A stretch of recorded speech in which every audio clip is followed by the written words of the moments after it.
جمعہ 9 جنوری سے ہمارے ہاں ایک موضوع پر گفتگو شروع ہوئی ہے، اس لیے کہ ایک دن پہلے عاشورہ تھا، تو اس میں شہادت حسین رضی اللہ تعالی عنہ، اس کا ذکر جو ہے آپ کو معلوم ہے کہ 10 دن سے تواتر کے ساتھ ہمارے سارے ذرائع ابلاغ کے ذریعے ہو رہا تھا۔ تو میں نے سب سے پہلے یہ بات آپ کے سامنے رکھی کہ شہادت کا لفظ قرآن مجید میں مقتول فی سبیل اللہ کے لیے آیا ہی نہیں، سوائے ایک آیت کے جہاں امکان پیدا ہوتا ہے، وہاں بھی یقین کے ساتھ نہیں۔ قرآن کا فلسفہ شہادت کیا ہے؟ گواہی دینا، اللہ کی توحید کی گواہی۔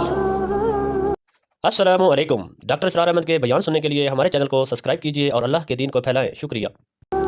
محمد کی رسالت کی گواہی، دیکھو بھی محمد کی رسالت کی گواہی، جیسے اقبال نے کہا، قرآن کی حقانیت کی گواہی، اور یہ گواہی اپنے قول سے بھی، اپنے عمل سے بھی، اور انفرادی سطح پر بھی، اجتماعی سطح پر بھی، یہ 4 ڈائمنشن۔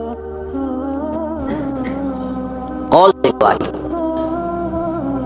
عمل سے گواہی، آپ کا عمل ثبوت دے کہ آپ واقعی اللہ پر ایمان رکھتے ہیں، آپ واقعی محمد پر ایمان رکھتے ہیں، آپ واقعی قرآن پر ایمان رکھتے ہیں صلی اللہ علیہ وسلم۔ تو قولی گواہی، عملی گواہی، پھر انفرادی گواہی، اجتماعی گواہی، آپ کی سیرت و کردار گواہی دے رہی ہو کہ آپ محمد کے ماننے والے ہیں اور اللہ کے چاہنے والے ہیں، اور آپ کا نظام زندگی گواہی دے کہ آپ واقعتاً اللہ کے بھیجے ہوئے دین حق کے پیروکار ہیں۔ یہ ہے شہادت علی الناس، جس کے لیے انبیاء بھیجے گئے، جس کے لیے رسول بھیجے گئے، اور جو ختم نبوت کے بعد امت مسلمہ کی اجتماعی ذمہ داری قرار پائی۔ وَكَذَلِكَ جَعَلْنَاكُمْ أُمَّةً وَسَطًا لِتَكُونُوا شُهَدَاءَ عَلَى النَّاسِ وَيَكُونَ الرَّسُولُ عَلَيْكُمْ شَهِيدًا۔ ہم نے تمہیں امت وسط بنایا ہی اس لیے ہے تاکہ تم لوگوں پر گواہ بنو، وہی گواہی انفرادی، اجتماعی، قولی، عملی، اور ہمارے رسول صلی اللہ علیہ وسلم تم پر گواہ بن جائے۔ تو یہ ہے فلسفہ، اصل میں قرآن کا فلسفہ شہادت یہ ہے۔ ہوتا یہ ہے کہ ایک لفظ کسی اور معنی میں زیادہ مشہور ہو جائے تو اصل معنی جو ہے وہ پس منظر میں چلے جاتے ہیں، وہ ذہن سے نکل جاتے ہیں۔ شہادت کا یہ مفہوم سامنے ہے ہی نہیں، شہادت کا مفہوم مقتول فی سبیل اللہ، حال یہ ہے، یہ نوٹ کر لیجئے۔ قرآن مجید میں بھی ایک آیت جو میں نے آج پڑھی ہے آپ کے سامنے، ایک آیت سورہ آل عمران کی ہے، آیت نمبر 140، اس میں اس کا امکان ہے کہ اللہ کی راہ میں قتل ہونے والے کو شہید قرار دیا جائے، اور اس کی بات بھی واضح ہے، جس نے اپنی زندگی میں قولاً عملاً اللہ کی گواہی دی ہو، وہ اگر اسی کام کے لیے قتل ہو جائے تو گویا کہ اب اس کی گواہی مسلم ہو گئی، اب طے ہو گئی، اب اسے یہ خطاب مل سکتا ہے کہ یہ اللہ کا گواہ ہے۔ اس معنی میں یہ آیت جو ہے، آیت نمبر 140 ہے سورہ آل عمران کی، اور اس کا پس منظر کیا ہے؟ مسلمانوں کو عارضی شکست ہو گئی تھی غزوہ احد میں، چرکا لگا تھا، 70 صحابہ شہید ہو گئے تھے، تو لوگوں کے دل زخمی تھے صحابہ کرام کے۔ ظاہر بات ہے حوصلوں میں بھی پستی پیدا ہوتی ہے وقتی طور پر، بربنائے طب بشری، اور انسان متاثر تو ہوتا ہے۔ حضرت عمر نے تلوار پھینک دی تھی جب یہ خبر اڑ گئی کہ حضور شہید ہو گئے، تو تلوار پھینک کر بیٹھ گئے، اب کاہے کے لیے لڑنا؟ تو ایسی کیفیت عارضی طور پر ہو جاتی ہے۔ اس میں فرمایا گیا ہے کہ گھبراؤ نہیں، یہ تو دن ہیں جنہیں ہم الٹ کے پھرتے لیتے ہیں، اوپر نیچے سی سو ہوتا رہتا ہے، اوپر نیچے اوپر نیچے، تلک الایام نداولھا بین الناس، اور اسی سے ہم آزمائش کرتے ہیں تاکہ ہم دیکھ لیں کہ کون ہے واقعتاً جو ایمان والے ہیں، جو نامساعد حالات میں بھی ڈٹے رہتے ہیں، کھڑے رہتے ہیں، جمے رہتے ہیں، اور اللہ تم میں سے کچھ کو اپنا گواہ بھی بنا لے۔ یہاں اس گواہی کے معنی اللہ کی راہ میں قتل ہو جانے کے لیے جا سکتے ہیں۔ البتہ احادیث کے اندر یہ لفظ بکثرت آیا ہے، لیکن آیا ہے استشہاد کے حوالے سے، باب استفعال سے۔ شہدہ یا شہدوں کے معنی تو گے موجود ہونا، استشہدہ، یستشہد، استشہادن، کسی کو گواہ بنا لینا، لیتخذ منکم شہداء، استشہدہ، وہ گواہ بنا لیا گیا، اس کی گواہی گویا کہ اللہ کے ہاں قبول ہو گئی۔ پھر ہم نے اس دوسری قسم کی جو شہادت ہے اس کے ضمن میں خلفائے ثلاثہ کی شہادت کا ذکر کیا تھا، اور اس کے تاریخی پس منظر کو سمجھنے کے لیے کہ یہ چیزیں جو ہے منطقی طور پر یہ لڑیاں ایک دوسرے سے ملی جلی نظر آئیں، معلوم ہو کہ کیا منطقی ربط ہے۔ تو وہ جو فلسفہ میں نے بیان کیا کہ خود حضور کی سیرت اور قرآن مجید کا بھی اصل فہم حاصل نہیں ہو سکتا جب تک کہ یہ سامنے نہ ہو کہ آپ کی جد و جہد ایک انقلابی جد و جہد تھی اور آپ نے بالفعل ایک انقلاب برپا کیا، نظام قائم کیا. کہاں وہ قبائلی زندگی، کہاں مرکزی نظام کے تحت زندگی، وہ سارا کا سارا جو دین حق کا نظام ہے وہ نافذ، اللہ کی حاکمیت، پوری شریعت محمدی کا نفاذ. یہ کارنامہ ہے محمد رسول اللہ کا صلی اللہ علیہ وسلم. اس کے اعتبار سے سمجھنا چاہیے کہ ہر انقلاب کے بعد کاؤنٹر ریولوشنری موومنٹس اٹھتی ہیں لازماً. انقلاب جب قریب ہوتا ہے کامیابی کے تو جو مخالفین ہوتے ہیں انقلاب کے وہ ذرا دبک جاتے ہیں. تو میں نے کہا تھا نیمی پا لینا، بھائی ذرا سر جھکا دو ہم کو، اس لیے کہ اب it's no use continuing resistance, اب آپ نہیں کر سکتے مقابلہ. یہ کیفیت شروع تو ہو گئی تھی فتح مکہ کے بعد سن 8 رمضان مبارک میں. پھر اگلے سال جب آیات آ گئی سورہ توبہ کی، اس کے بعد تو ظاہر بات ہے کہ آخری چیلنج دے دیا گیا، 4 مہینے کی مہلت ہے، یا ایمان لاؤ یا قتل کر دیے جاؤ گے، یا تیسرا آپشن جو ہے نتیجتاً نکلتا ہے کہ اس ملک کو چھوڑ کے دفع ہو جاؤ. تو اس کے بعد جو ہے یدخلون فی دین اللہ افواجا، آ کے فوج در فوج داخل ہو گئے. لیکن اس کے بعد پھر کاؤنٹر ریولوشنری موومنٹ شروع ہوئی اب اس کو ختم کرنے کے لیے. اور میں نے عرض کیا آپ سے کہ چونکہ سب سے بڑی ایگریوڈ پارٹی کون تھی، سب سے زیادہ جس مذہب کا قلع قمع ہوا وہ کون سا تھا؟ مشرکین عرب کا مذہب، شرک. لہذا جزیرہ نماء عرب ہی سے 2 مخالف انقلاب تحریکیں اٹھی. ایک جھوٹے نبی کھڑے ہو گئے اور منکرین زکوٰۃ کھڑے ہو گئے. اسے کہا گیا ارتداد عمومی. تقریباً پورا عرب مرتد ہو گیا. جو یدخلون فی دین اللہ افواجا ہوئے تھے وہ یخرجون فی من دین اللہ افواجا بھی ہو گئے. حجاز کے چند شہروں تک اسلام محدود رہ گیا.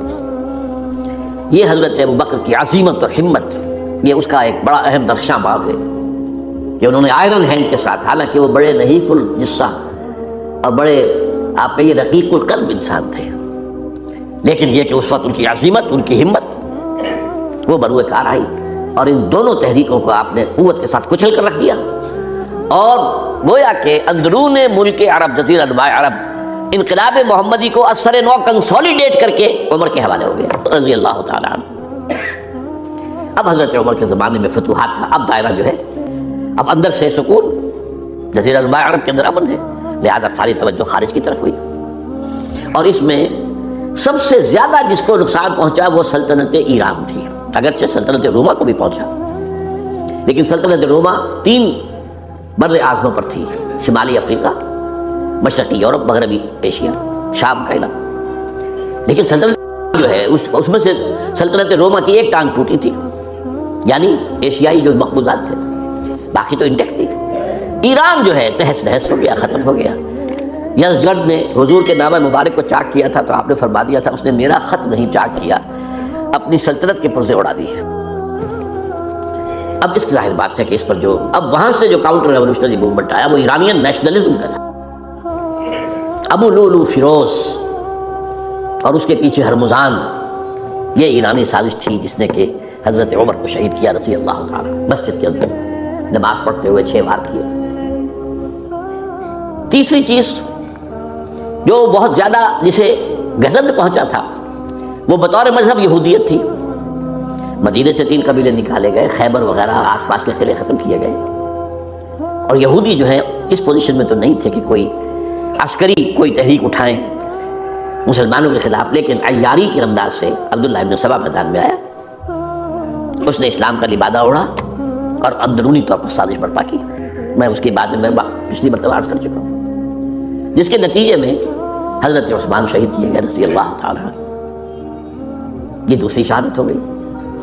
یہ گویا کہ دونوں شہادتیں جو ہوئی ہیں یہ کاؤنٹر ریولوشنری موومنٹس تھی. اب آج کا میرا موضوع ہے شہادت علی رضی اللہ تعالیٰ عنہ. اصل میں حضرت علی رضی اللہ تعالیٰ عنہ کی شہادت بھی اسی الفتنۃ الکبریٰ کا تسلسل ہے. وہ جو عبداللہ ابن سبا کا پیدا کردہ عظیم ترین فتنہ تھا، اسی کا ایک نتیجہ حضرت علی کی شہادت بھی ہے، لیکن وہ بات ذرا تفصیل سے سمجھنی ہوگی. اور اس کے لیے میں ممنون احسان ہوں، حال ہی میں ایک کتاب چھپی ہے، ڈاکٹر سید رضوان علی ندوی، وہ محقق ہیں تاریخ کے، انہوں نے بڑی تاریخی تحقیق کے بعد جو باتیں بیان کی ہیں وہ میں آپ کے سامنے رکھ رہا ہوں. عرب میں جنوب مغرب کی کونے میں جہاں یہ یمن بھی آباد ہے، اس کے اوپر نجران ہے، اسی علاقے میں یمامہ کا علاقہ کہلاتا ہے. یہاں ایک قبیلہ آباد تھا بنو تمیم. یہ جو لوگ تھے بڑے کرخت مزاج، جنگجو، اکھڑ، ضدی، اور جس بات کو ایک دفعہ مان لیں اس پر اڑ جانے والے اور مر مٹنے والے، یہیں سے فتنہ پہلا اٹھا تھا سب سے بڑا۔ جو نئے جھوٹے نبی کھڑے ہوئے تھے ان میں سب سے بڑا تو مسیلمہ کذاب تھا، یہی تو علاقہ تھا، اور اس کے خلاف اس فتنے کی سرکوبی میں کتنے صحابہ، 1200 صحابہ ایک جنگ کے اندر شہید ہوئے، جن میں 500 جو ہیں وہ حفاظ تھے رضی اللہ تعالیٰ عنہ۔ تو یہ لوگ جو یہ تھے بڑے زوردار تھے۔ اس قبیلے کے بارے میں حضرت عمر رضی اللہ تعالیٰ عنہ نے ایک بڑی عجیب حکمت عملی اختیار کی، ان کو وہاں سے اکھاڑ کر اور ایران کی سرحدوں پر آباد کر دیا، اب جہاں پر جہاد ہو رہا تھا، تاکہ ان کے اندر جو یہ جنگجوئی ہے یہ اب اس مقصد کے لیے استعمال ہو، اب وہ دارالاسلام کی توسیع کے مقصد کے لیے استعمال ہو، اور وہ ہوئی۔ حضرت عمر نے 2 چھاونیاں بنائی تھی رضی اللہ تعالیٰ، کوفہ اور بصرہ، کیونکہ ظاہر بات ہے کہ اب جو اسلام کا دائرہ پھیل رہا تھا اور اسلامی حکومت پھیل رہی تھی، اور زیادہ تر جو ہے مشرق کی طرف پھیل رہی تھی، ایران اور خراسان وغیرہ کی طرف، تو اب مدینے سے اس کا کنٹرول اتنا آسان نہیں تھا، فاصلہ تھا، تو چھاونیاں بنائیں تاکہ یہ اس سرحد کے اوپر یہ موجودہ مرکز رہے، یہاں فوجیں موجود رہیں، کہیں کوئی بغاوت ہو تو اس کو کچلنے کے لیے وہ قوت فوری طور پر دستیاب ہو سکے۔ یہ لوگ ہیں کہ جو عبداللہ ابن سبا کی فتنے سے سب سے زیادہ متاثر ہوئے، ان کی مزاج میں وہ کجی تو تھی نا۔ حضرت عمر بھی ان کا جو ایک مضبوط کنٹرول تھا انہیں دبائے رکھا ہے، اور ان کا رخ جو ہے ایک دوسری طرف موڑ کر اس سے اسلام کو فائدہ پہنچایا۔ لیکن اس کے بعد جب فتنہ جو آیا یہ عبداللہ ابن سبا، تو سب سے بڑھ کر یہی لوگ اس کے ماننے والے، اور انہی میں سے وہ لوگ تھے جنہوں نے جانیں بھی دے دی ہیں، جنہیں حضرت علی نے زندہ جلایا ہے، اس لیے کہ وہ کہتے تھے کہ علی خدا ہے۔ اے علی تم خدا ہو، تم ہمیں آگ میں جلا رہے ہو، یہ تو تم ہمارا امتحان لے رہے ہو۔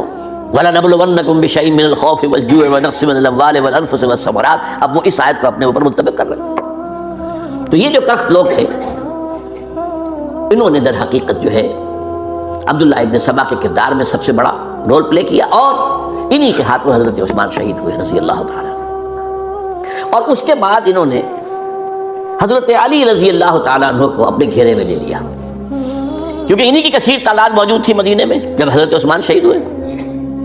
اس کے بعد اب ظاہر بات ہے کہ کوئی نہ کوئی تو خلیفہ ہونا چاہیے تھا۔ حضرت طلحہ سے کہا گیا انہوں نے معذرت کر لی، حضرت زبیر سے کہا گیا انہوں نے معذرت کر لی۔ اب ظاہر بات ہے کہ حضرت علی آخر امت کو چھوڑا تو نہیں جا سکتا تھا بغیر امام کے، انہوں نے قبول کر لیا، اگرچہ حضرت حسن روکتے رہے کہ ابا جان یہ ان لوگوں کی بیعت جو ہے آپ قبول نہ کیجیے۔ حضرت حسن تو ان میں سے ہیں جو حضرت عثمان کے دروازے پر کھڑے تھے پہرے دار کی حیثیت سے، حسن اور حسین رضی اللہ تعالیٰ عنہ، انہیں تو معلوم تھا فتنہ جو کون لوگ ہیں۔ اس کے بعد حضرت علی رضی اللہ تعالیٰ عنہ نے اسی حکمت سے جس حکمت کے تحت حضرت عمر نے یہ چھاونیاں آباد کی تھیں، دارالخلافہ بھی مدینے سے کوفہ منتقل کر دیا تاکہ پورے عالم اسلام کو کنٹرول کیا جا سکے اس مرکز کے ساتھ۔ اس کا نتیجہ یہ نکلا کہ اب گویا کہ حضرت علی کے گرد ان لوگوں کا گھیراؤ مکمل، کوفے میں یہی تو آباد تھے، کوفی یہی تو تھے، حضرت عمر نے انہیں لا کے یہاں آباد کیا تھا۔ جب حضرت علی نے کوفے کو اپنا دارالخلافہ قرار دیا تو گویا کہ ان کا پھر عمل دخل بہت بڑھ گیا۔ ایک طریقے سے یہ کہا جا سکتا ہے کہ انہوں نے اب حضرت علی رضی اللہ تعالیٰ عنہ کو اپنے محاصرے میں لے لیا۔ چنانچہ جنگ جمل کے موقع پر یہ ہوا ہے کہ صلح ہو گئی تھی، حضرت عائشہ رضی اللہ تعالیٰ عنہ کے جو نمائندے تھے اور ادھر سے حضرت علی، صلح ہو گئی تھی، طے ہو گیا تھا کہ ہاں قاتلین عثمان کو جو ہے اس کو سزا دی جائے گی، قصاص لیا جائے گا حضرت عثمان کی قتل کا۔ لیکن ان لوگوں نے 10,000 آدمی کھڑے ہو گئے کوفے کے اندر، ہم سب قاتل ہیں عثمان کے، لوگ قصاص ہم سے اگر لے سکتے ہو۔ اس کے نتیجے میں اور انہوں نے جنگ شروع کر دی، اور جب جنگ شروع ہو جائے تو پھر اس کے بعد تو کوئی نہیں دیکھ سکتا کیوں شروع ہوئی، کیسے شروع ہوئی، کس نے شروع کی، اب تو یا مارو یا مرو، دو ہی باتیں ہوتی ہیں۔ 10,000 مسلمان ایک رات میں شہید ہوئے جنگ جمل میں۔ اب اس کے بعد حضرت علی رضی اللہ تعالیٰ عنہ کی خلافت جو ہے حضرت امیر معاویہ نے ماننے سے انکار کر دیا۔ جب تک قاتلین عثمان کو سزا نہیں دیتے ہم بیعت نہیں کریں گے۔ یہ نہیں کہ دعویٰ کیا ہو کہ میں خلافت کا حقدار ہوں، یہ نہیں، لیکن یہ کہ آپ کو ان کو سزا دینی چاہیے۔ اب یہ تھا وہ مخمصہ جس میں حضرت علی رضی اللہ تعالیٰ عنہ وہ فرماتے تھے تو میرا ساتھ دو تو میں ان قاتلین عثمان سے سزا جو ہے ان کو سزا دے سکتا۔ ادھر انہیں پتا تھا کہ میں سرنڈر کرتا ہوں تو مجھے علی تک تو پہنچنے کوئی نہیں دے گا، راستے میں ختم کر دیں گے رضی اللہ تعالیٰ عنہ۔ تو یہ پیچ تھا ایک جو ایسا پڑا ہے اب اس میں جب حضرت معاویہ اور حضرت علی کے مابین فیصلہ کن جنگ ہوئی، جنگ صفین جسے کہتے ہیں،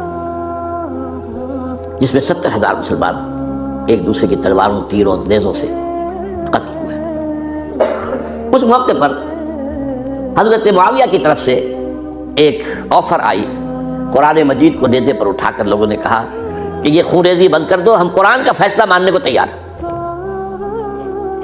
حضرت علی دیکھ رہے تھے کہ یہ اصل میں میری فتح کو شکست سے بدلنے کا پروگرام ہے، تقریباً فتح میری ہو چکی ہے، لیکن یہ جو طبقہ تھا یہ انہوں نے کہا نہیں بڑی ٹھیک بات کہہ رہے ہیں، وہ مانیے ان کی بات، جنگ بند کی۔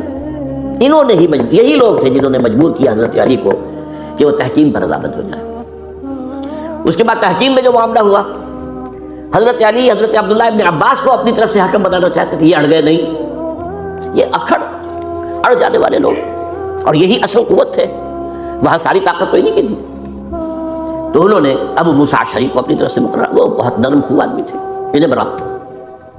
بہرحال جو بھی بات طے ہوئی، اب تاریخ کی روایتوں میں اختلاف ہو سکتا ہے، کہا یہ جاتا ہے کہ طے تو یہ ہوا تھا حکمین کے مابین، ادھر سے ابو موسیٰ اشعری، ادھر سے عمرو بن العاص رضی اللہ تعالی عنہما، کہ آپ اپنے جو کلائنٹ ہیں حضرت علی، آپ انہیں معزول کر دیجئے، میں معاویہ کو معزول کر دیتا ہوں، پھر جو ہے مسلمان فیصلہ کر لیں کسی اور کی عبادت۔ انہوں نے کھڑے ہو کے کہہ دیا میں علی کو معزول کرتا ہوں، اور عمرو بن العاص نے کہا کہ میں معاویہ کو قائم کرتا ہوں۔ اب یہ ہے روایت، واللہ عالم اس میں کتنا سچ ہے کتنا جھوٹ ہے، میں کوئی مورخ نہیں ہوں، میں کوئی تاریخ کا محقق نہیں ہوں۔ اس کے بعد جو ہے اب یہ لوگ انہوں نے کہا کہ مانیے تحکیم کو، اور جب انہوں نے حضرت علی نے اس تحکیم کے فیصلے کو ماننے سے انکار کیا، باغی ہو گئے، حضرت علی کو کافر قرار دیا، اور جا کر ایک جگہ پر حرورہ ایک جگہ تھی، وہاں پر جا کے جمع ہو گئے، جتھا بندی کی، بہت بڑی طاقت پر وہاں کر۔ انہوں نے طے کیا کہ علی بھی کافر ہو گیا، معاویہ بھی کافر ہو گیا، عمرو بن العاص بھی کافر ہو گئے، سب کافر ہیں۔ حضرت علی کی طرف سے ایک گئے سفیر ان سے بات کرنے کے لیے، تو انہوں نے کہا تمہیں نے تو کہا تھا کہ تحکیم کو تسلیم کرو، کہ ہاں ہم نے گناہ کیا تھا، کفر کیا تھا، ہم توبہ کی، ہم نے اگر علی بھی مان لے کہ میں نے مان کر کفر کیا تھا، اب میں توبہ کرتا ہوں، تو ہم ان کی بات مان لیں گے۔ اب حضرت علی اس طرح کا جھوٹ کیسے بولتے ہیں، ہم تو کوئی کفر نہیں کیا تھا۔ بہرحال انہوں نے پھر بھی نرمی برتی کہ دیکھو اگر تم کوئی خونریزی نہیں کرو گے، فساد نہیں مچاؤ گے، تو میں تمہیں کچھ نہیں کہوں گا، لیکن وہ اپنی ان شرارتوں سے بعد نہیں آئے۔ تو پھر تیسری جو بڑی جنگ ہوئی ہے ان جنگوں میں، جنگ نہروان کہلاتی ہے، حضرت علی کی جنگ خوارج کے ساتھ، جس میں 4000 خارجی جو ہیں وہ ختم ہوئے۔ اور یہ بات اب آپ نوٹ کر لیجئے کہ یہ لوگ جیسا کہ اکھڑ بھی تھے، لیکن اپنی بات پر ڈٹ جانے والے تھے، لیکن ساتھ ہی دیندار بھی تھے، نمازی اور روزےدار بھی تھے۔ یہ اس طرح کے لوگ نہیں تھے کہ جو فاسق اور فاجر ہو، بس یہ مزاج کا ایک ہے، جس بات دل میں بیٹھ گئی اڑ گئے۔ تو یہ اصل میں انہوں نے پھر فیصلہ کیا کہ اور تو ہمارے بس میں اب کچھ نہیں ہے، ان تینوں کو قتل کر دیا جائے، علی کو بھی اور معاویہ کو بھی اور عمرو بن العاص کو بھی۔ تو ایک جگہ ان کی سازش ہوئی، 3 آدمی معین ہو گئے، ایک ہی وقت کا طے فیصلہ ہو گیا، فلاں تاریخ کو فجر کے وقت تم جاؤ، وہ تم کوفے کی جامع مسجد میں، جب علی نماز جماعت کرا رہے ہو خنجر مارو انہیں۔ اور یہ اس کا نام ابن ملجم تھا، خارجی، یہ وہی لوگ بنو تمیم کے لوگ۔ دوسرا جو تھا وہ دمشق میں حضرت معاویہ کو قتل کرنے شہید کرنے کے لیے پہنچ گیا۔ تیسرا مصر پہنچ گیا حضرت عمرو بن العاص کو۔ اب یہ بات اللہ کی طرف سے ہے، یہ تو اس کی مشیت ہے، اس کا فیصلہ ہے۔ حضرت علی پر وار کارگر ہوا، آپ شہید ہو گئے۔ حضرت معاویہ پر وہ وار ذرا اوچھا پڑا، زخمی تو ہوئے لیکن آپ کی جان بچ گئی۔ عمرو بن العاص اس روز مسجد میں کسی معذوری کی وجہ سے، عذر کی وجہ سے فجر میں آئی نہیں سکی، لہذا حضرت علی کی شہادت ہو گئی۔ اب یہ ہے اصل پس منظر، کن لوگوں نے کیا شہید، اصل میں وہ سمجھ لینے کی بات ہے، یہ خوارج نے شہید کیا، لیکن خوارج کا فتنہ سبائی فتنے ہی کا آف شوٹ ہے، اسی کے ذیل میں ہے، اسی کی ایک شاخ ہے، اسی کا ایک نتیجہ ہے۔ یہ خوارج جو ہے بعد میں بھی ان کی مسلسل جو ہے وہ جنگیں رہی ہیں۔ بہرحال اس صورتحال کو یہ سمجھ لیجئے کہ یہ خلفائے ثلاثہ رضی اللہ تعالیٰ عنہ، حضرت عمر شہید، عثمان شہید، علی شہید۔ عجیب بات ہے کہ تینوں کا نام عین سے شروع ہوتا ہے، عمر عین سے، عثمان عین سے، علی عین سے، تینوں شہید ہوئے ہیں۔ لیکن یہ کہ یہ ہے تاریخی پس منظر۔ اب اس کے بعد میں صرف آپ کو چند اشارے دوں گا، میں نہیں چاہتا کہ اس سے آگے کوئی تفصیل سے گفتگو ہو۔ حضرت علی کی شہادت کے بعد لوگوں نے، جبکہ ابھی حضرت علی زخمی تھے، انتقال نہیں ہوا تھا، آپ سے پوچھا کہ ہم حسن کے ہاتھ پر بیعت کر لیں رضی اللہ تعالیٰ۔ آپ نے فرمایا نہ، میں تمہیں اس کا حکم دیتا ہوں اور نہ روکتا ہوں، یہ تمہارا معاملہ ہے، امیر المسلمین ہے، مسلمان فیصلہ کر لیں جس کو چاہیں۔ چنانچہ حضرت حسن رضی اللہ تعالیٰ عنہ کے ہاتھ پر بیعت ہو گئی۔ اب معاملہ ٹھہرا حضرت حسن اور حضرت معاویہ کے مابین۔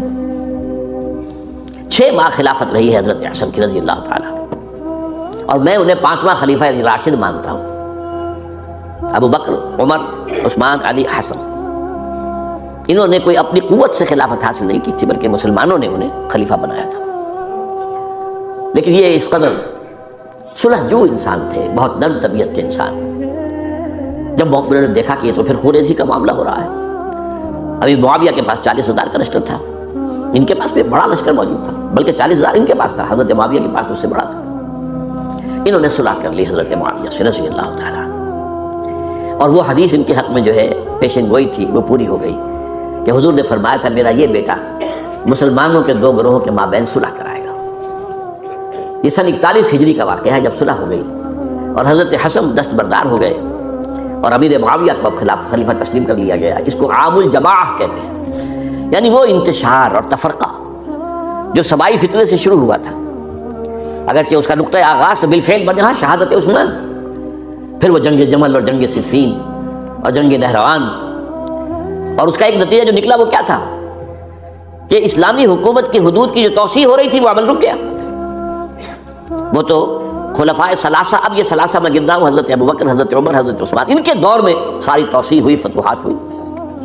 حضرت علی کا دور جو ہے سارا خانہ جنگی کی نظر ہو گیا۔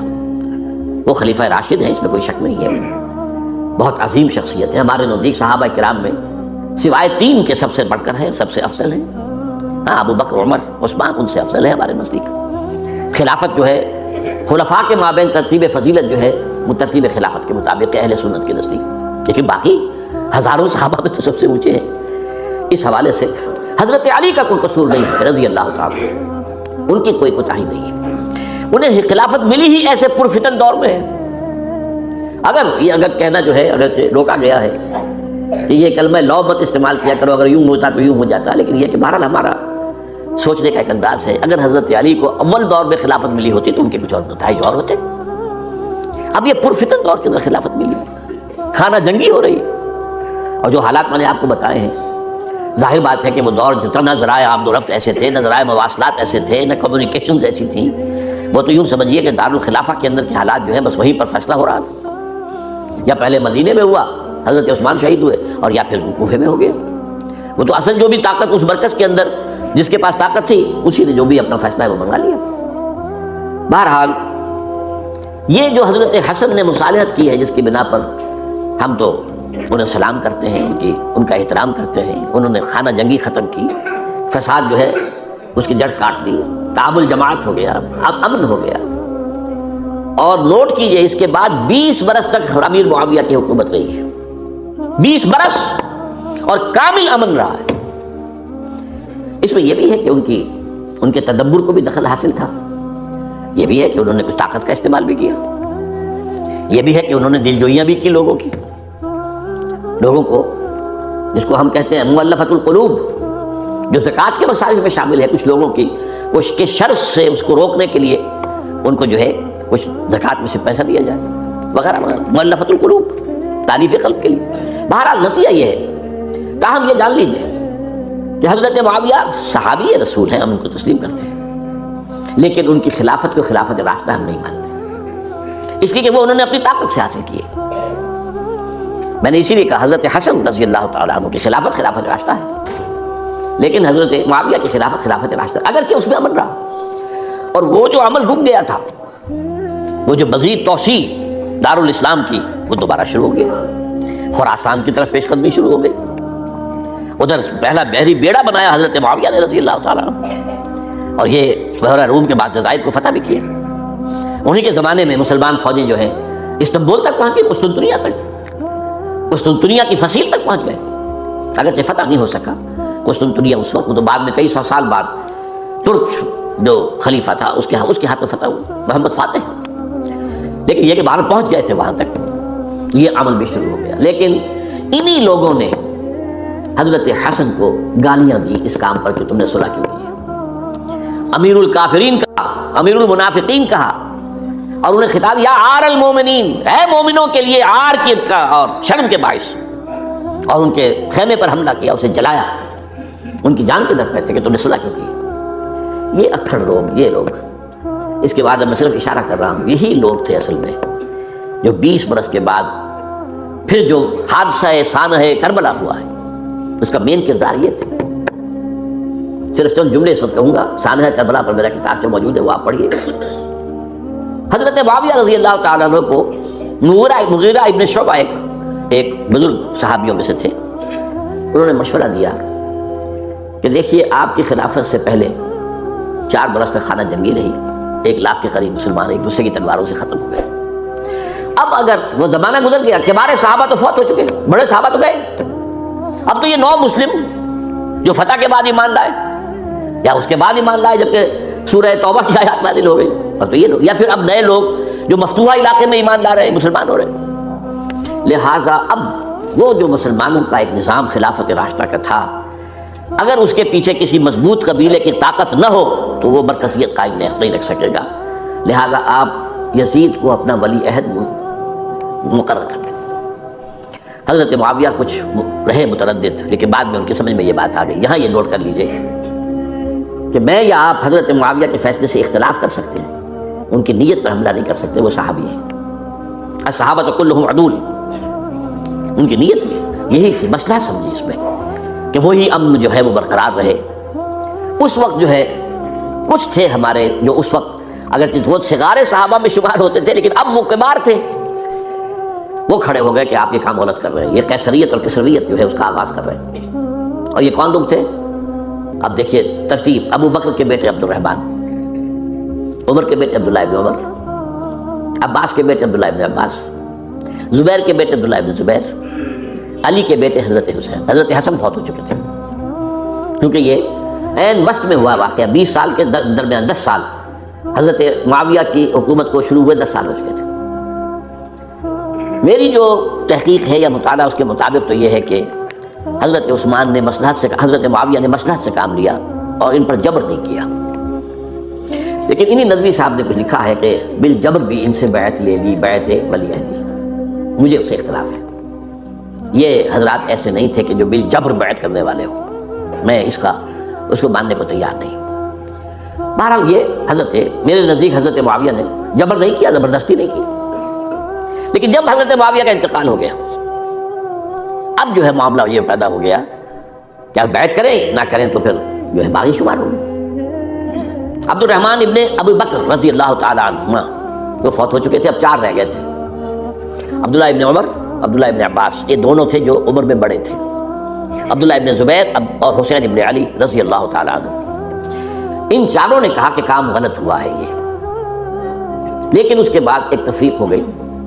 یہ جو دونوں بزرگ تر تھے، حضرت عبداللہ ابن عمر، عبداللہ ابن عباس، ان دونوں نے کہا کام تو غلط ہے لیکن ایسا نہیں ہے جس کی بنا پر خون ریزی کرائی جائے، مسلمانوں کا خون بہے، بغاوت کی جائے، ایسا نہیں۔ مطلب یہ کہ اس کے اندر مصلحت کا تقاضا یہ ہے کہ اس وقت جو ہے اس کو تسلیم کر دیا جائے۔ لیکن یہ جو دو نوجوان تھے، ان کے اندر نوجوان نہیں کہ جوان تھے ماشاءاللہ، لیکن یہ کہ جوش زیادہ تھا، یہ اڑ گئے کہ نہیں ہم اس غلطی کو اب نہیں چلنے دیں گے۔ حضرت عبداللہ ابن زبیر اور حسین ابن علی رضی اللہ تعالیٰ عنہ۔ اب دیکھیے اصل فیصلہ کن بات کیا ہوئی، ان دونوں حضرات میں ایک اختلاف ہو گیا۔ حضرت عبداللہ ابن زبیر کا کہنا یہ تھا کہ یہی مقیم رہی ہے مکے میں اور یہیں سے جو ریزسٹنس موومنٹ ہے وہ شروع کی جائے بنو امیہ کی حکومت کے خلاف۔ ادھر سے کوفیوں کے خطوط چلے آ رہے تھے حضرت حسین رضی اللہ تعالیٰ عنہ، آپ آئیے ہم آپ سے بیعت کریں گے۔ حضرت حسین نے اپنے بھائی چچا داد بھائی مسلم بن عقیل کو بھیجا، ان کے ہاتھ پر 10-12 ہزار کوفیوں نے بیعت کر لی حضرت حسین کے لیے، اور ان کے خطوط کے جو ہے وہ تو پورے کے پورے تھیلے تھے حضرت حسین کے پاس۔ اس سے پھر حضرت حسین نے سفر کیا، ادھر یہ ہوا کہ یزید کی طرف سے عبید اللہ ابن زیاد جو ہے گورنر بن کر آیا، اس نے جو تشدد کیا کوفیوں پر، سب نے بیعت توڑ دی۔ اور حضرت مسلم بن عقیل جو ہے ان کو شہید کر دیا۔ یہ خبر پہنچی ہے حضرت حسین کو، آپ ابھی درمیان میں تھے سفر کے، آپ نے مناسب سمجھا کہ میں واپس لوٹ جاؤں، لیکن حضرت مسلم بن عقیل کے بیٹے کھڑے ہو گئے کہ اب ہم قصاص لیے، ہمارا باپ شہید کیا گیا، قصاص لیے بغیر تو نہیں جائیں گے۔ اب یہ مروت کے خلاف تھا حضرت حسین کی کہ وہ ان کو چھوڑ دیتے۔ یہ وجہ ہے کہ وہ حادثہ پیش آیا، اور اس میں بھی اصل وجہ میں بتاتا ہوں، وقت جو ہے ختم ہو گیا ہے۔ وہ یہ ہے کہ حضرت حسین نے جب وہ لشکر تھا کوفیوں کا، کوفی تو آئے تھے نا، وہی کوفی جنہوں نے بیعت کی تھی، وہی بیعت توڑنے والے تھے، وہی لشکر میں آئے تھے حضرت حسین کے خلاف۔ حضرت حسین نے وہاں عین میدان جنگ میں اعلان کیا، دیکھو فلاں ابن فلاں، یہ تمہارا خط ہے کہ نہیں، تم نے مجھے بلایا، دیکھو فلاں ابن فلاں، تم نے مجھے دعوت دی تھی کہ نہیں، یہ دیکھو میرے پاس تمہارے خطوط جو ہیں تھیلے بھرے ہوئے موجود ہیں۔ اب انہیں اندیشہ یہ ہوا کہ اگر حضرت حسین کو کسی طرح بھی یزید تک پہنچ جانے دیا گیا تو ہمارا جو ہے بانڈا پھوٹ جائے گا، پھر ہماری خیر نہیں۔ ورنہ حضرت حسین نے کہا تھا دیکھو یا مجھے واپس جانے دو یا مجھے سرحدوں کی طرف جانے دو، میں کفار کے ساتھ جہاد کرتے ہوئے اپنی زندگی صرف کر دوں گا، یا مجھے یزید کے پاس جانے دو، میں اس کے ساتھ اپنا معاملہ کر لوں۔ انہوں نے کہا کہ اگر یزید تک ان کی رسائی ہو گئی تو پھر ہماری خیر نہیں۔ تو انہوں نے نہ صرف یہ کہ شہید کیا، وہی کوفی، وہی بنو تمیم کے لوگ، وہی اکھڑ، انہوں نے نہ صرف یہ کہ شہید کیا بلکہ پھر خیموں کو آگ لگائی۔ کیوں لگائی؟ تاکہ وہ جو ڈاکومنٹری پروف تھا ان کے خلاف وہ ختم ہو جائے، ورنہ آگ لگانے کی کیا ضرورت تھی؟ انہوں نے اور تو کچھ نہیں کیا، یعنی وہ کام تو نہیں کیا کہ جو کسی مفتوح کے ساتھ کیا جاتا ہے۔ حضرت حسین کے بیٹے بیمار تھے، حضرت علی بن حسین زین العابدین رحمۃ اللہ علیہ، انہیں شہید تو نہیں کیا۔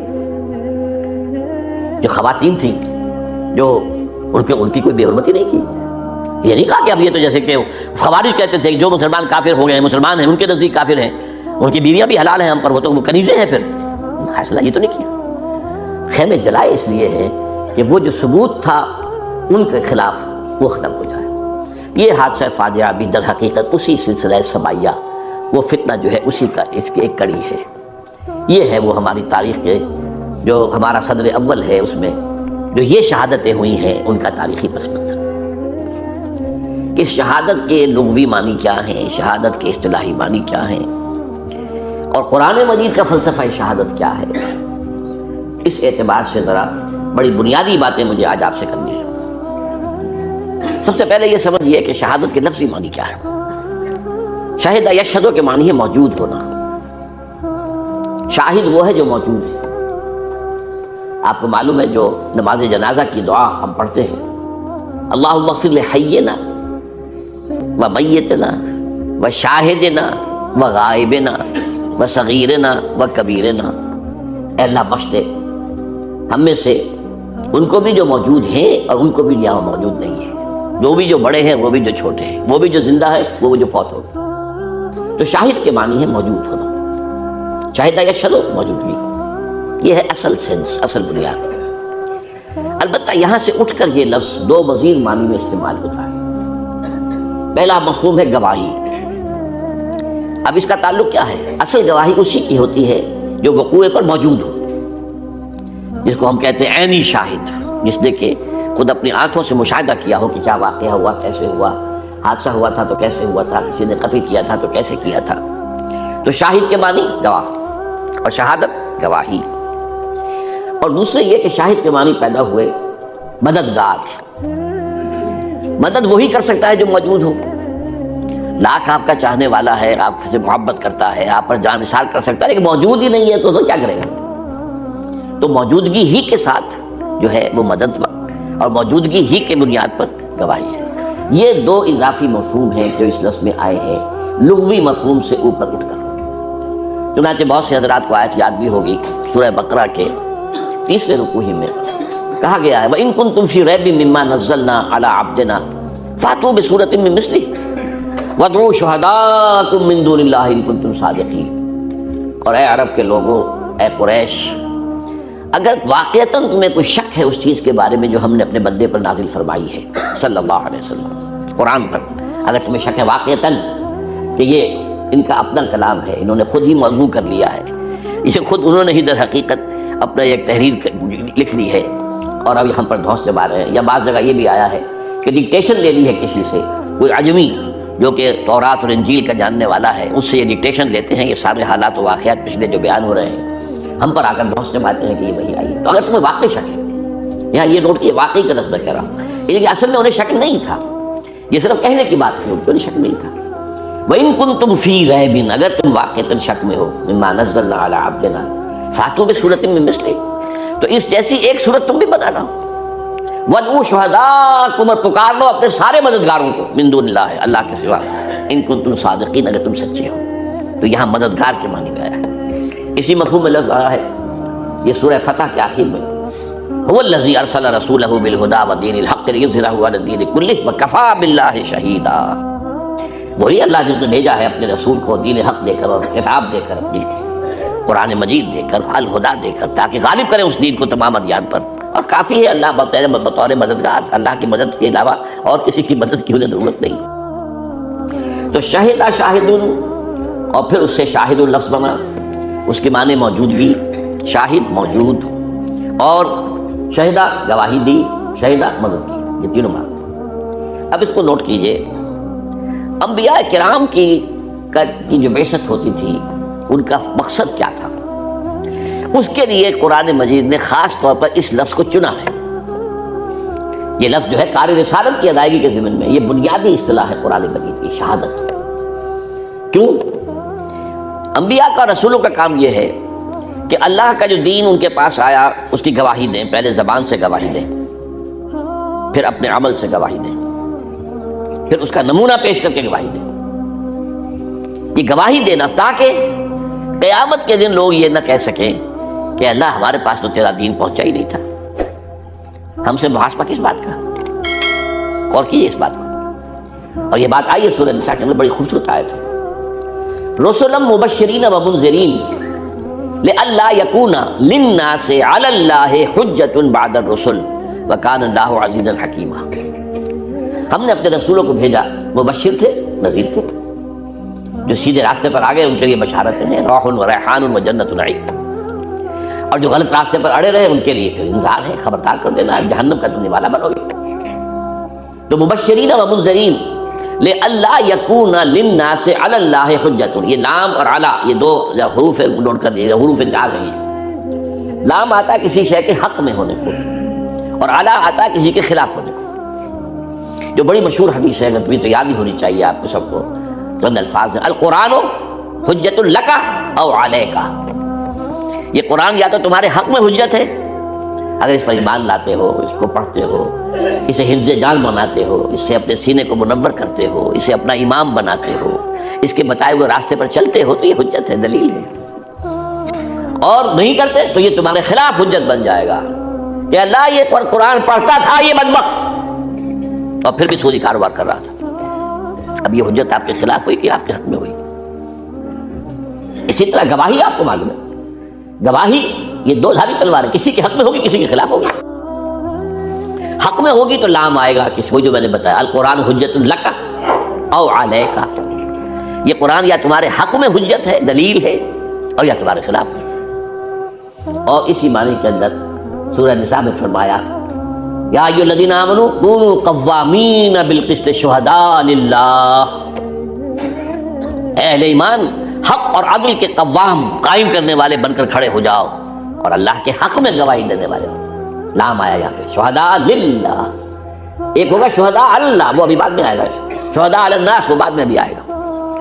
تو شہادت جو ہے در حقیقت انبیاء اور رسل کی بعثت کا اصل مقصد ہے، تاکہ وہ یہ نہ کہہ سکیں یہ ہمارے پاس تو کوئی بات آئی نہیں، کوئی دعوت آئی نہیں، کوئی پیغامبر آیا نہیں، کوئی نذیر نہیں آیا، کوئی بشیر نہیں آیا۔ تو اس حوالے سے جو انبیاء کا کار رسالت ہے اس کے لیے لفظ شہادت۔ اب اس معنی میں دو آیتیں میں نے آپ کو سنائی، مقصد بعثت محمدی اور اس کے نتیجے میں فرض رسالت امت، وہ کیا ہے؟ وَكَذَلِكَ جَعَلْنَاكُمْ أُمَّةً وَسَطًا لِتَكُونُوا شُهَدَاءَ عَلَى النَّاسِ وَيَكُونَ الرَّسُولُ عَلَيْكُمْ شَهِيدًا۔ اب یہاں علی آیا ہے دو طرف۔ اسی طرح ہم نے مسلمانوں تمہیں درمیانی امت بنایا ہے، بہترین امت بنایا ہے۔ کس لیے بنایا ہے؟ آپ کوئی چھوٹی سی ایسوسیشن بناتے ہیں، اس کے بھی ایمز اینڈ آبجیکٹس مرتب کرتے ہیں، کس لیے بنا رہے ہیں؟ آپ اگر کوئی لمیٹڈ کمپنی بناتے ہیں، اس کے آرٹیکل آف ایسوسیشن کے ساتھ میمورنڈم پہلے ہوتا ہے، کس لیے بنا رہے ہیں، کیا کاروبار کرنا ہے، کیا سکوپ ہے اس کمپنی کا، کیا سکوپ ہے بزنس کا. تو تمہیں امت بنایا کیوں بنایا، کس لیے بنایا؟ وَكَذَلِكَ جَعَلْنَاكُمْ أُمَّةً وَسَطًا لِتَكُونُوا شُهَدَاءَ عَلَى النَّاسِ، تاکہ تم ہو جاؤ گواہ لوگوں کے خلاف، اور رسول وَيَكُونَ الرَّسُولُ عَلَيْكُمْ شَهِيدًا، اور رسول ہو جائے تمہارے خلاف گواہ. یہ اعلیٰ کا میں بیان کر چکا ہوں، اس لیے اب ذرا ادھر ادھر نہ ہو آپ کا ذہن کہ رسول امت کے خلاف کیسے. ہم نے تو آج تک یہی سنا ہے کہ رسول تو امت کے حق میں شفاعت کریں گے. یہ کیا بات کہی جا رہی ہے، امت کے خلاف، علیکم شہیدہ، تمہارے خلاف. اس کو سمجھ لیجیے بات کو اچھی طرح. رسول آیا، اس نے دعوت پیش کی. اب اگر قوم نے انکار کر دیا تو قیامت کے دن کھڑے ہو کر رسول گواہی دے گا، اے اللہ میں نے تیرا دین، تیرا پیغام انہیں پہنچا دیا تھا. اپنے طرز عمل کے اب یہ پورے طور پر ذمہ دار ہیں. They are accountable, they are responsible. یہ قرآن مجید میں 3 دفعہ آیا ہے. سورہ نساء کی آیت بڑی عجیب ہے اور اس کے ساتھ واقعہ وابستہ ہے کہ حضور نے ایک صحابی سے، غالباً عبداللہ ابن مسعود رضی اللہ تعالیٰ عنہ، فرمائش کی کہ مجھے کچھ قرآن سناؤ. انہوں نے عرض کیا حضور آپ کو سناؤں، آپ پر تو نازل ہوا ہے قرآن. فرمایا ہاں لیکن مجھے دوسروں سے سن کر کچھ زیادہ ہی اس سے حظ حاصل ہوتا ہے. انہوں نے سورہ نساء پڑھنی شروع کر دی، پہلی آیت سے لے کر پڑھتے جا رہے ہیں. اب آپ تصور کیجئے حضور بھی گردن جھکائے ہوئے سن رہے ہیں، سارا مجمع سن رہا ہے. جب اس آیت پر پہنچے فَكَيْفَ إِذَا جِئْنَا مِن كُلِّ أُمَّةٍ بِشَهِيدٍ وَجِئْنَا بِكَ عَلَىٰ هَٰؤُلَاءِ شَهِيدًا، کیا ہوگا اس دن جب کہ ہم ہر امت میں سے ایک گواہ کھڑا کریں گے ان کے خلاف، اور آپ کو کھڑا کریں گے ان کے خلاف. فرمایا حضور نے بس حسبک بس کر. اب جو اٹھا کر سر دیکھا ہے حضرت عبداللہ بن مسعود نے تو آپ کی آنکھوں سے آنسو روا. اس کو آج کی اصطلاح میں آپ سمجھیں گے پروزیکیوشن وٹنس. ہر امت کا رسول اس امت کے خلاف پروزیکیوشن وٹنس کی حیثیت سے آئے گا. اے اللہ میں نے پہنچا دیا تھا، اب یہ ذمہ دار ہے. They can't plead ignorance. یہ نہیں کہ پلی لے سکتے کہ ہمیں معلوم نہیں، ہمیں بتائی دیجیے. چنانچہ یہ جو ہے 2 مرتبہ اور وَيَوْمَ نَبْعَثُ مِن كُلِّ أُمَّةٍ شَهِيدًا سورہ نحل میں آیا ہے، وَنَزَعْنَا مِن كُلِّ أُمَّةٍ شَهِيدًا سورہ قصص میں آیا ہے. اتنا اہم مضمون ہے یہ. اس کو میں ایک مثال سے سمجھایا کرتا ہوں، آپ میں سے بہت سے کو یاد بھی ہوگا، اس لیے کہ بار بار یہ باتیں ریپیٹ تو ہوئی ہیں. ذرا چشم تصور سے دیکھیے، 23 برس کی محنت شاقہ کے بعد وہ وقت آیا کہ عرفات کے میدان میں 1.25 لاکھ کا مجمع جمع ہے اور حضور خطبہ دے رہے ہیں. یہ حجۃ الوداع ہے. اس خطبے میں آپ نے، بہت اہم خطبہ ہے، اس کے شاعر بھی بہت سے لوگوں نے کیے ہیں. اچھا ایسا بھی ہے کہ اصل میں حجۃ الوداع میں کچھ خطبہ آپ نے عرفات میں دیا، کچھ منی میں دیا، کچھ کہیں اور دیا، کچھ لوگوں نے ان سب کو جمع کیا ہے، کچھ نے علیحدہ کیا ہے. حال ہی میں کتاب چھپ کر آئی، اتنی موٹی کتاب خطبہ حجۃ الوداع میرے پاس آئی، بڑی تحقیق کی اس شخص نے، بڑی تحقیق کی. لیکن یہ کہ اس میں آپ نے اپنی تعلیم کے جو اہم نکات ہیں انہیں بار بار بیان کر کے، اور اس کے بعد سوال کیا الا هل بلغت، لوگوں میں نے پہنچا دیا یا نہیں؟ اور پورے مجمع نے کہا، اور یہ عام عادت کے خلاف ہے. صحابہ حضور کے سوال کا فوراً جواب نہیں دیا کرتے تھے، چپ رہتے تھے کہ شاید حضور بس اس کے بعد کچھ فرمائیں گے، خود ہی وضاحت کر دیں گے. یہاں اور عام طور پر جواب ہوتا تھا مختصر، یہاں جواب بہت مفصل ہے. انا نشهد انک قد بلغت الرسالۃ وادیت الامانۃ ونصحت الامۃ وکشفت الغمۃ. ہم گواہ ہیں حضور، آپ نے رسالت کا حق ادا کر دیا، آپ نے امانت کا حق ادا کر دیا. یہ دین آپ کے پاس امانت آیا تھا، ہمارے لیے بھیجا تھا اللہ نے. یہ قرآن آپ کے پاس تو امانت تھا، بھیجا تو ہمارے لیے تھا. آپ نے امت کا حق نصیحت، حق خیر خواہی ادا کر دیا. آپ نے گمراہی کے بادل، گمراہی کے اندھیارے ختم کر دیے. ہم گواہ ہیں. 3 دفعہ حضور نے سوال کیا الا هل بلغت، اور 3 دفعہ جواب دیا انا نشهد انک قد بلغت الرسالۃ ونصحت الامۃ وکشفت الغمۃ. یہ 3. اس کے بعد اب آپ نے آسمان کی طرف نگاہ اٹھائی اور انگشت شہادت سے اشارہ کیا، پہلے آسمان کی طرف پھر لوگوں کی طرف. اللہم اشہد، اللہم اشہد، اللہم اشہد. اے اللہ تو بھی گواہ رہے.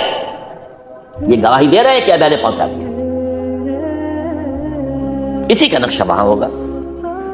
جب امت محاسبے کے لیے آئے گی، نبی سے پوچھا جائے گا آپ نے پہنچا دیا تھا کہ نہیں؟ کہ میں نے پہنچا دیا تھا. اللہ انہوں نے گواہی دی تھی، میں ان سے گواہی لے کر آیا تھا، میں نے پہنچانے کا تبلیغ کا حق ادا کر دیا تھا. اس کا ایک پہلو اور ہے بڑا باریک سا، جو آپ اس بات سے لوگ جو ہیں شاید اس بات کو پسند بھی نہ کریں. ہمارے کوئی اپنے اپنے تصورات ہیں جو ہم نے گھڑے ہوئے ہیں. کیا رسول سے بھی مواخذہ ہو سکتا ہے؟ سورہ اعراف کی آیت نمبر 6 ہے، فَلَنَسْأَلَنَّ الَّذِينَ أُرْسِلَ إِلَيْهِمْ وَلَنَسْأَلَنَّ الْمُرْسَلِينَ. ہم پوچھ کر رہیں گے ان سے بھی جن کی طرف ہم نے رسولوں کو بھیجا، اور پوچھ کر رہیں گے رسولوں سے بھی. ہیں تو اللہ کے بندے نا آخر. وَنَشْهَدُ أَنَّ مُحَمَّدًا عَبْدُهُ وَرَسُولُهُ. عبدیت پہلے، رسالت بعد میں ہے. اب اس کی مثال کیا ہے جو میں نے بارہا دی ہے. اگر آپ اپنے کسی عزیز کو پیغام بھیجتے ہیں کسی کے ذریعے، بھائی کل شام تک ذرا یہ کام ضرور کر دینا، ضرور کر دینا ورنہ میرا بڑا نقصان ہو جائے گا. وہ کام نہیں ہوا، آپ کا نقصان ہو گیا. آپ غصے میں بھرے ہوئے گئے اس کے پاس. خدا کے بندے، میں نے تمہیں یہ پیغام بھیجا تھا، تم نے یہ کام نہیں کیا. آگے اگر وہ یہ کہتے بھائی مجھے تو آپ کا پیغام کسی نے پہنچایا ہی نہیں، آپ پتاشے کی طرف بیٹھ جائیں گے کہ نہیں؟ غصہ کہاں رہا؟ اب غصہ کس پر آئے گا؟ اس پیغامبر پر. اللہ کے بندے، میں نے تیرے ذمہ یہ کام لگایا تھا، تم نے نہیں پہنچایا، میرے نقصان کے ذمہ دار اب تم ہو. یہ ہے وہ ٹرائنگل. ہم پوچھیں گے رسولوں سے بھی تم نے پہنچا دیا تھا کہ نہیں؟ اللہ حالانکہ اللہ جانتا ہے. لیکن یہ تو ہے نا، جیسے کہا جاتا ہے کہ justice should not only be done, it should appear to have been done. ویسے تو اللہ کے علم میں ہے میں نے کیا کیا، آپ نے کیا کیا، حساب کی ضرورت کیا ہے؟ حساب کتاب کی ضرورت کیا ہے؟ کیا اللہ کے علم میں نہیں ہے؟ ہر شخص کو لے کر آیا اللہ کے علم میں ہے، لیکن نہیں. Justice has to appear to have been done. آؤ لاؤ، کوئی تمہارے پاس اگر عذر ہے لاؤ، پیش کرو. دلیل ہے تو لا، ہاتھوں برہانہ کرو. تو اس میں اب رسولوں سے پہلے پوچھا جائے گا. یہی اسی کا نقشہ ہے سورہ مائدہ کے آخر میں. اے عیسیٰ ابن مریم، کیا تم نے کہا تھا ان لوگوں سے کہ مجھے اور میری ماں کو بھی اللہ کے سوا خدا بنا لینا؟ کس قدر سخت انداز میں، پر جلال انداز میں. انت قلت للناس، وہ کہتے ہیں اللہ میں نے ہرگز نہیں کہا، میں نے تو وہی کہا تھا جس کا تو نے مجھے حکم دیا تھا. تو یہ ہے اصل میں شہادت. شہادت دنیا میں ہے دعوت، تبلیغ، بات پہنچانا، جو بات کہہ رہے ہیں اس کا نمونہ پیش کر کے حجت قائم کر دینا. اگر انفرادی بات کہہ رہے ہیں تو انفرادی شخصیت میں اس کا نقشہ پیش کرو. اگر اجتماعی بات کر رہے ہو تو اجتماعی کا نظام قائم کر کے پیش کرو. یہ ہوگی حجت، یہ ہوگی شہادت، یہ ہوگی گواہی. اگر یہ نہیں کرتے تو دوسروں کی گمراہی کا وبال تم پر آئے گا. وَكَذَلِكَ جَعَلْنَاكُمْ أُمَّةً وَسَطًا لِتَكُونُوا شُهَدَاءَ عَلَى النَّاسِ وَيَكُونَ الرَّسُولُ عَلَيْكُمْ شَهِيدًا. ہم نے تمہیں امت وسط بنایا اس لیے تاکہ تم گواہ بنو پوری نوع انسانی پر، یعنی ان کے خلاف گواہ دینے والے. اے اللہ، ہم نے پہنچا دیا تھا ان کو، پوری نوع انسانی کو. We had conveyed your message to all the humanity at large. دو گواہی. اگر نہیں دیتے ہو تو دنیا کا الزام تم پر آئے گا. اللہ، یہ تھے تیرے نبی کے نام لیوا، یہ تھے بدبخت تیری کتاب کے امین، یہ ہمیں کیا پہنچاتے، انہوں نے اس میں خود عمل نہیں کیا. دوسروں کے جرم کا وبال ہم پر آئے گا نہیں. یہ کہتے کچھ تھے، کرتے کچھ تھے. قرآن پڑھتے تھے، باز نہیں آتے سود سے تو اللہ اور اس کے رسول کی طرف سے اعلان جنگ ہے، پڑھتے تھے، تحس سے مس نہیں ہوتے تھے، سارا کاروبار ان کا سود پر چلتا تھا. اسی میں سے حج ہوتے تھے، اسی میں سے عمرے ہوتے تھے. تو مجرم یہ ہیں.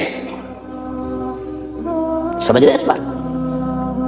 وَكَذَلِكَ جَعَلْنَاكُمْ أُمَّةً وَسَطًا لِتَكُونُوا شُهَدَاءَ عَلَى النَّاسِ وَيَكُونَ الرَّسُولُ عَلَيْكُمْ شَهِيدًا. اور اہم مضامین ہمیشہ قرآن میں کم سے کم دو جگہ آتے ہیں. سورہ حج کے آخر میں یہ مضمون آیا، یہ آخری آیت ہے سورہ حج کی. وَجَاهِدُوا فِي اللَّهِ حَقَّ جِهَادِهِ.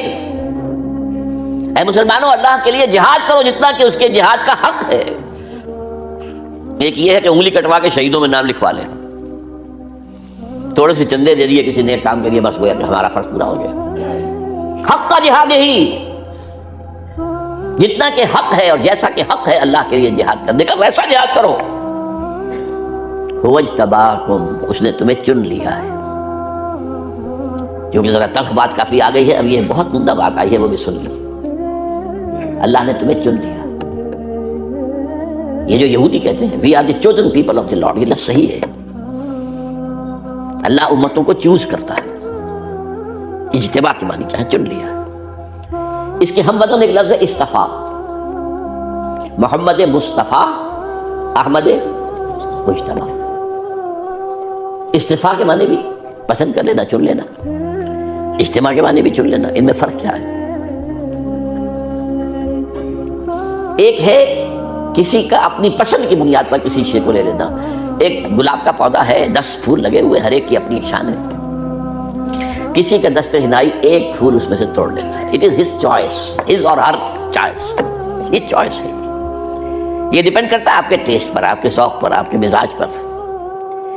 ایک ہوتا سلیکشن، ہاکی کی ٹیم باہر بھیجنی ہے، اب سلیکشن ہوگا. میں پسند ناپسند کی بات نہیں ہوگی، اس میں تو سلیکشن ہوگا. یہ سلیکشن ہے اجتباء، وہ چوائس ہے استفاء. اور سورہ حج کے آخری رکوع میں دونوں لفظ آئے ہیں، اللہ یستفی من الملائکۃ رسلا ومن الناس. اللہ پسند کر لیتا ہے فرشتوں میں سے بھی اپنے رسول اور انسانوں میں سے بھی. اب یہاں لفظ جو ہے رسول فرشتے کے لیے آیا ہے، بڑا عجیب ہے. یہ 2 لنکس ہیں رسالت میں. اللہ سے لیا فرشتے نے، پہنچا دیا رسول کو، رسول نے پہنچایا لوگوں کو. تو یہ اللہ سے اور عوام الناس تک بیچ میں 2 لنکس ہو گئے. اللہ یستفی من الملائکۃ رسلا، فرشتوں میں سے جبرائیل کو چن لیا، انسانوں میں سے محمد کو چن لیا، یا موسیٰ کو چن لیا، یا عیسیٰ کو چن لیا. یہ ہے استفاء. اللہ یستفی من الملائکۃ رسلا ومن الناس. یہ 2 لنکس بیچ میں ہوئے. اب ایک بات جو بہت اہم ہے، بہت اہم ہے فلسفہ دین کے اعتبار سے.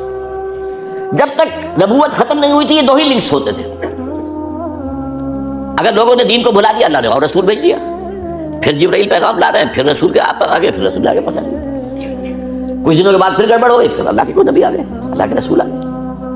یہ مسلسل 2 لنکس چلتے رہے. محمد پر آ کر معاملہ بدل گیا صلی اللہ علیہ وسلم. 2 اعتبارات سے آپ کو بھیجا گیا پوری نوع انسانی کے لیے، وما ارسلناک الا کافۃ للناس بشیرا ونذیرا. ایک بات. نمبر 2، تا قیام قیامت آپ ہی رسول ہیں. لہذا محمد کے ساتھ ایک لنک اور لگا دیا گیا، وہ ہے امت. دس از دی 3rd لنک.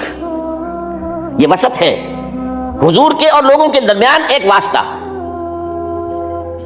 جبریل نے لیا اللہ سے، پہنچایا محمد کو صلی اللہ علیہ وسلم. محمد نے لیا جبرائیل سے، پہنچایا صحابہ کو رضی اللہ عنہم.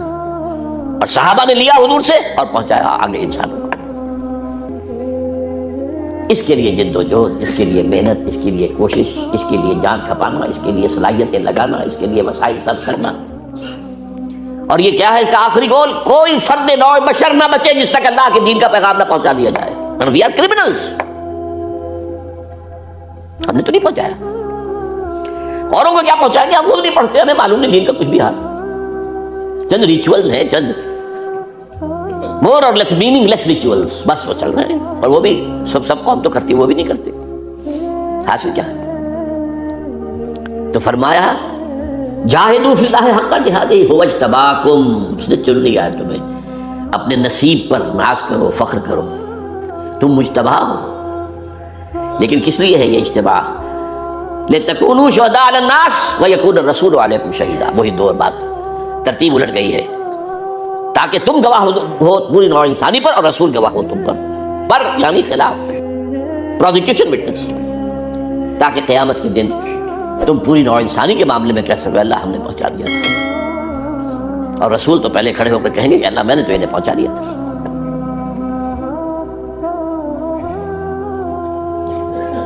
یہ شہادت جو ہے، شہادت علی الناس، یہ ہے گویا کہ کار رسالت کے لیے قرآن مجید کی اہم ترین اصطلاح. اسی لیے فرمایا کہ میں نے آیتیں پڑھی، انا ارسلنا الیکم رسولا شاہدا علیکم.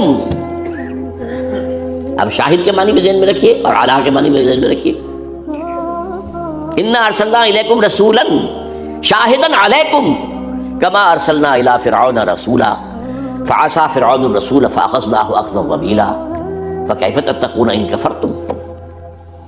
یہ خطاب کن سے ہو رہا ہے؟ اولا قریش سے ہو رہا ہے، پھر عالم عرب سے ہو رہا ہے، پھر پوری امت سے، پوری نوع انسانی سے. اس لیے کہ حضور کی امت جو ہے دونوں کر لیجیے، 2 امتیں ہیں. ایک امت اجابت ہے جنہوں نے حضور کی بات کو دعویٰ یہ کرتے ہیں کہ ہم نے قبول کیا ہوا ہے، ہم اس میں ہیں.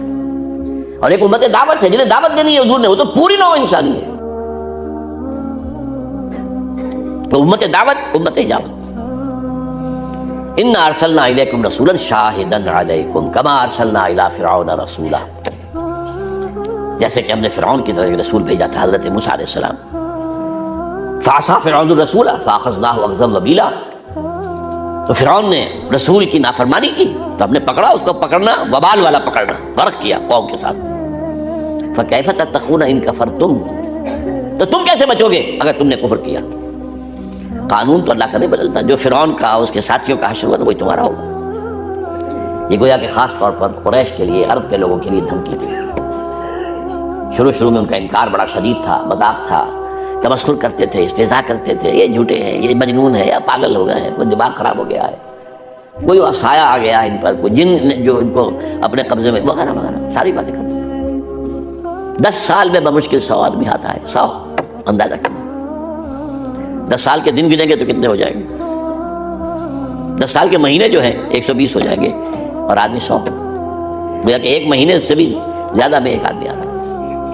لیکن پھر اللہ نے پھر رستہ کھلا، اور اس کے بعد ایک انقلاب آ گیا، ایک عظیم انقلاب آ گیا، ایک نیا نظام قائم ہو گیا دنیا کے اندر. پوری دنیا مانتی ہے، پوری دنیا مانتی ہے. ڈاکٹر مائیکل ہارٹ کو پڑھیے، A selection and gradation of the 100 most influential personalities of human history. پوری تاریخ انسانی میں سے 100 آدمی سلیکٹ کیے، سلیکشن، جنہوں نے تاریخ کے رخ کو موڑا. ایک تو وہ جو تاریخ کے رخ پر بہ رہے ہیں، میں اور آپ بہ رہے ہیں، یہ ڈان، وقت کا ڈان بہ رہا ہے، میں اور آپ بہ رہے ہیں. جو ویلیوز دنیا کی ہیں وہی ہم نے اختیار کر رکھی ہیں، جس چیز کے لیے سب بھاگ رہے ہیں، دوڑ رہے ہیں، ہم بھی بھاگ رہے ہیں، دوڑ رہے ہیں. یہ تو تاریخ میں بہنا ہے. بلکہ میں اس کے لیے ایک اور لفظ استعمال کیا کرتا ہوں. کچھ لوگ، بہت کم لوگ ایسے ہوتے ہیں جو زندگی کو گزارتے ہیں، زندگی ان کو گزارتی ہے. اصل میں ہم تو پیسو، جو بھی ماحول کریں گے بہ رہے ہیں. لیکن جنہوں نے تاریخ کے رخ کو موڑا ہے، کسی نے کم موڑا، کسی نے زیادہ موڑا، تو اس نے 100 آدمی چن لیے. پھر 100 میں گریڈیشن، سب سے زیادہ کس نے موڑا، اور نمبر 1 پر لا رہا ہے محمد کو صلی اللہ علیہ وسلم. He is a Christian, I think he is still living. یہ کوئی 20 برس پہلے کتاب چھپی تھی مینہٹن میں. عیسائی ہونے کے باوجود حضرت عیسیٰ کو نمبر 3 پر لے گئے. وَجَاهِدُوا فِي اللَّهِ حَقَّ جِهَادِهِ، اس کے لیے حکم دیا جا رہا ہے. اے ایمان، اب جہاد کرو اللہ کے لیے، جیسا اور جتنا کہ اللہ کا حق ہے، اس لیے کہ اس نے تمہیں چن لیا.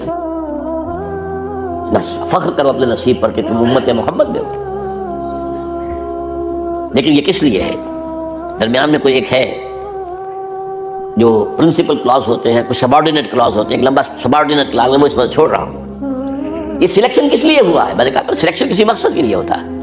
چوائس کسی کی اپنی پسند پر ہے، چوائس، اٹس مائی چوائس، بات ختم ہو گئی. آپ اس میں دلیل مانگ نہیں سکتے، اٹس مائی چوائس. سلیکشن کے لیے آپ کو دلیل دینی پڑے، کس نے سلیکٹ کیا. تو آپ کا سلیکشن ہوا ہے، سلیکشن گریڈ میں آ گئے. کہیے کس لیے؟ لِتَكُونُوا شُهَدَاءَ عَلَى النَّاسِ وَيَكُونَ الرَّسُولُ عَلَيْكُمْ شَهِيدًا، تاکہ تم گواہ ہو جاؤ پوری نوع انسانی پر، اور ان کے خلاف کھڑے ہو کر گواہی دے سکو میدان قیامت میں. اور رسول گواہ ہو جائیں تم پر، اور تمہارے خلاف گواہی دیں کہ اللہ، میں نے ان تک تیرا دین پہنچا دیا تھا بلا کم و کاست. اس کام کو کرتے ہوئے انسان اگر جان دے دے، خاص طور پر اگر اس راستے میں قتل ہو جائے، تو اب اس کو کہا جاتا ہے کہ یہ گویا کہ اس کی شہادت ثابت ہو گئی. ورنہ قرآن مجید میں قتل فی سبیل اللہ کے لیے لفظ کا کہیں بھی شہادت کا نہیں آیا. آپ میں سے اکثر کو یاد ہوگی آیت سورہ بقرہ کی، وَلَا تَقُولُوا لِمَنْ يُقْتَلُ فِي سَبِيلِ اللَّهِ أَمْوَاتٌ. یہ شہادت کا لفظ نہیں آیا. جو لوگ قتل ہو جائیں اللہ کے راستے میں، انہیں مردہ مت کہو، بل احیاء ولکن لا تشعرون، وہ تو زندہ ہیں، تمہیں شعور نہیں. یہی بات سورہ آل عمران میں، وَلَا تَحْسَبَنَّ الَّذِينَ قُتِلُوا فِي سَبِيلِ اللَّهِ أَمْوَاتًا بل احیاء عند ربهم يرزقون. ہرگز مت کہنا ان کو کہ جو اللہ کی راہ میں قتل ہو گئے ہوں کہ وہ مردہ ہیں، وہ تو زندہ ہیں، اپنے رب کے پاس رزق پا رہے ہیں. پورے قرآن میں اللہ کی راہ میں قتل ہو جانے کے لیے لفظ نہیں آیا. ایک آیت میں امکان ہے، یہ سورہ آل عمران کی ایک آیت ہے، پورے قرآن میں ایک آیت جس میں امکان ہے. وہ چونکہ غزوہ احد کے بعد سورہ آل عمران نازل ہوئی ہے، اور اس میں مسلمانوں کو بڑا چرکا لگا تھا، بہت سخت. 70 صحابہ شہید ہوئے، حضور زخمی ہوئے، بے ہوش ہوئے، اتنا خون آپ کا نکل گیا جسم سے. اس میں جو صدمہ تھا مسلمانوں کو، اس کے لیے کہا جا رہا ہے وَتِلْكَ الْأَيَّامُ نُدَاوِلُهَا بَيْنَ النَّاسِ۔ دیکھو مسلمانوں، یہ دن ہم لوگوں کے درمیان الٹتے پلٹتے رہتے ہیں۔ کبھی ہم امتحان دیتے ہیں کچھ دے کر، کبھی امتحان لیتے ہیں کچھ لے کر، کبھی نعمتیں دیتے ہیں کہ شکر کرتا ہے یا نہیں، کبھی تکلیفیں دیتے ہیں کہ صبر کرتا ہے کہ نہیں۔ وَتِلْكَ الْأَيَّامُ نُدَاوِلُهَا بَيْنَ النَّاسِ لِيَعْلَمَ اللَّهُ الَّذِينَ آمَنُوا مِنكُمْ وَيَتَّخِذَ مِنكُمْ شُهَدَاءَ، تاکہ اللہ دیکھ لے کہ کون ہے تم میں سے وہ لوگ جو واقعتاً ایمان رکھنے والے ہیں اور تم میں سے کچھ کو اپنا گواہ بنا لے۔ یہاں امکان ہے کہ یہاں یہ لفظ جو آیا ہے یہ مقتول فی سبیل اللہ کے معنی میں آیا، ورنہ ایک اور حدیث میں نے بارہا آپ کو سنائی ہے، اس میں بھی لفظ مقتول کے لیے، قتل اللہ کی راہ میں قتل ہونے کے لیے لفظ قتل ہی ہے۔ سورہ توبہ کی آیت ہے، بہت مرتبہ یہاں ریفرنس آیا ہے، ان اللہ اشتری من المؤمنین انفسهم واموالهم بان لهم الجنہ یقاتلون فی سبیل اللہ فیقتلون ویقتلون۔ اللہ کی راہ میں جنگ کرتے ہیں، قتل کرتے بھی ہیں، قتل ہوتے بھی ہیں، لفظ قتل ہی آیا۔ حضور فرماتے ہیں لوددت ان اقتل فی سبیل اللہ ثم احیا ثم اقتل ثم احیا ثم اقتل، میری بڑی خواہش ہے کہ میں اللہ کی راہ میں قتل ہو جاؤں، پھر زندہ کیا جاؤں، پھر قتل ہو جاؤں، پھر زندہ کیا جاؤں، پھر قتل ہو جاؤں۔ یہ نقطہ ذہن میں رکھ لیجیے گا، شاید کہ میں کبھی اس موضوع پر گفتگو بھی کر ہی لوں کھل کر۔ نبی اور رسول میں بعض چیزوں میں جو فرق ہے، نبی قتل ہو سکتے ہیں، رسول کبھی قتل نہیں ہو سکتا، ورنہ حضور کی خواہش اللہ تعالیٰ رد کر دیتا، یہ اس کے قانون کے خلاف ہے، یہ سنت اللہ ہے، اللہ تعالیٰ نے طے کر دیا ہے، کتب اللہ لاغلبن انا ورسلی، اللہ کا فیصلہ ہے، میں اور میرے رسول تو غالب آ کر رہیں گے۔ رسول مغلوب ہو ہی نہیں سکتا، نبی مغلوب بھی ہو سکتا ہے، نبی مقتول بھی ہو سکتا ہے۔ حضرت یحییٰ قتل ہو گیا، عیسیٰ نہیں ہو سکتے تھے قتل، عیسیٰ کو زندہ اٹھا لیا، وما قتلوہ وما صلبوہ ولکن شبہ لہم۔ انبیاء قتل ہوئے، زکریا قتل ہوئے، یحییٰ قتل ہوئے، رسول قتل نہیں ہو سکتا۔ لیکن میں یہاں سے حوالہ دے رہا تھا لوددت ان اقتل فی سبیل اللہ ثم احیا ثم اقتل ثم احیا ثم اقتل، میری بڑی خواہش ہے کہ میں اللہ کی راہ میں قتل ہو جاؤں، پھر زندہ کیا جاؤں، پھر قتل ہو جاؤں، پھر زندہ کیا جاؤں، پھر قتل ہو جاؤں۔ اور یہ حدیث بھی سن لیجیے، حضور نے فرمایا ہے جس شخص کو موت آئی اس حال میں کہ اس کے دل میں خواہش بھی نہیں تھی کہ وہ اللہ کی راہ میں قتال کا کوئی موقع زندگی میں آئے اور وہ شہادت کا جام نوش کرے، فقد مات علی شعبۃ من النفاق، اگر دل میں یہ خواہش بھی نہیں تھی تو ایک قسم کے نفاق پر موت واقع ہوئی ہے۔ یہ ٹھیک ہے، کتنے ہی صحابہ فوت ہو گئے ہوں گے 12 سال کے دوران مکے کے اندر، ابھی قتال کا مرحلہ آیا ہی نہیں تھا، لیکن دل کے اندر خواہش کا ہونا کہ خدا وہ وقت لائے کہ ہم میدان جنگ میں اپنے ہتھیلیوں پر اپنے سر رکھ کے حاضر ہو جائیں نذرانہ پیش کرنے کے لیے۔ فَمِنْهُمْ مَنْ قَضَى نَحْبَهُ وَمِنْهُمْ مَنْ يَنْتَظِرُ، سورہ احزاب میں فرمایا صحابہ میں سے وہ بھی ہے جو اپنا نذرانہ پیش کر چکے، جانے دے چکے، صبح دوش ہو گئے، گردنیں اڑ گئی، اور وہ بھی ہے جو ابھی منتظر ہیں، وَمِنْهُمْ مَنْ يَنْتَظِرُ، وہ انتظار میں ہے کہ کب ہماری باری آ جائے۔ اب آپ یہ سمجھ لیجئے، اس کار رسالت کی ادائیگی کرنے والا شخص نہ مرے تب بھی شہید ہے۔ رسول قتل نہیں ہو سکتا لیکن شہید ہے، شہیدن علیکم، شہید کا لفظ آ رہا رسول کے لیے، قتل تو ہو ہی نہیں سکتا، لیکن اس کام کو کرتے ہوئے چونکہ کچھ پتہ نہیں، آج میں یا آپ یا کوئی اور اللہ کے دین کے اس کام میں لگے ہوئے ہیں، پتہ نہیں کل کسی فتنے میں پڑے۔ سورہ اعراف میں جو نقشہ کھینچا گیا ہے، وَاتْلُ عَلَيْهِمْ نَبَأَ الَّذِي آتَيْنَاهُ آيَاتِنَا فَانْسَلَخَ مِنْهَا، ایک نہایت عابد اور عالم زاہد شخص، لیکن پھر ایک فتنے میں پڑا اور ختم ہو گیا، سارا زہد اور تقویٰ ختم ہو۔ وہ حدیث بھی ہم پڑھ چکے ہیں 40 نووی کے اندر، کہ ایسا بھی ہوتا ہے کہ ایک جنتیوں کے سے کام کر رہا ہے، یہاں تک کہ اس کے اور جنت کے درمیان ایک بارش کا فاصلہ رہ جاتا ہے، اس کے بعد اس کی شیطان کا کوئی حملہ اس پر کارگر ہوتا ہے تو وہ جنت ہو جاتا ہے۔ تو جب تک زندہ ہیں ولنریبل ہیں ہم، ابھی اندیشہ ہے، جب تک کہ جان اس حالت میں نکل جائے تب ہوگا کہ فزت ورب الکعبہ، رب کعبہ کی قسم میں کامیاب ہو گیا۔ لہذا اس وقت تک کے لیے ہاں جو شخص اسی طرح کام کرتے ہوئے، اگر اس نے کیا کہنے ہیں، اس نے اگر واقعتاً مقتول ہو گیا تو کیا ہی کہنے ہیں، نہ بھی ہو تب بھی وہ شہید ہے، وہ زندگی جس طریقے میں بھی آئے، موت جیسے بھی آئے وہ شہید ہے۔ تو یہ ہے اصل شہادت۔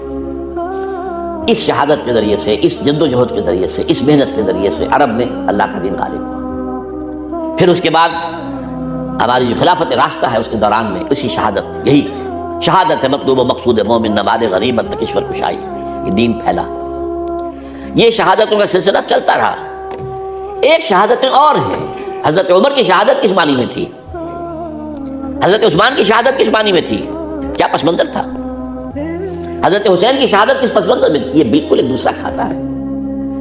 یہ شہادت جو ہے خلفائے ثلاثہ، عمر، عثمان، علی، تینوں شہید ہوئے،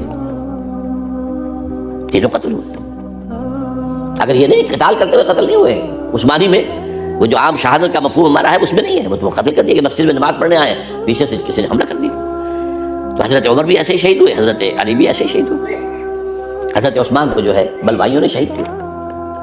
لیکن ان شہادتوں کا پس منظر کیا ہے، اور جو واقعہ کربلا ہے اس کا پس منظر کیا ہے، تاریخی پس منظر، اس پر انشاءاللہ گفتگو ہوگی۔